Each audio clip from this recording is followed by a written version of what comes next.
আমি এখন দাঁড়িয়ে রয়েছি বিশ্ব ফুটবলের কিংবদন্তি, যাকে এক নামে গোটা দুনিয়ার ফুটবল প্রেমীরা চেনেন, ম্যারাডোনা।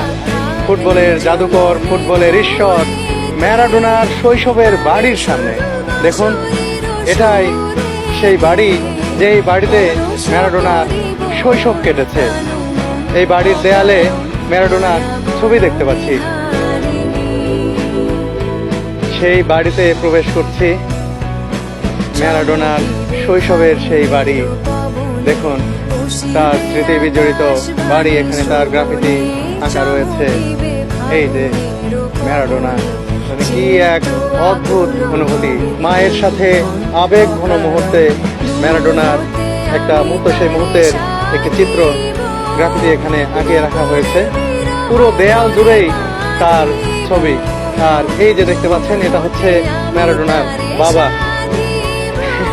আমার মনে হচ্ছে কেন, এটাই তো বাস্তবতা, যে এই মাটিতে এইখানেই ম্যারাডোনা শৈশবে হাঁটাহাঁটি করেছেন, ছোটাছুটি করেছেন, হয়তো ফুটবল নিয়ে এই দিক দিয়ে চলে গেছেন।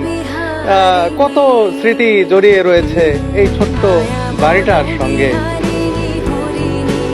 ম্যারাডোনা যেই বাসায় তার শৈশব কেটেছে, সেইখানে দাঁড়িয়ে কথা বলছি, সেই জায়গাটি নিজ চোখে দেখছি। এটা একজন ফুটবল প্রেমী হিসেবে, আর্জেন্টিনার একজন সমর্থক হিসেবে এটা আমার কাছে দারুণ একটা বিষয়।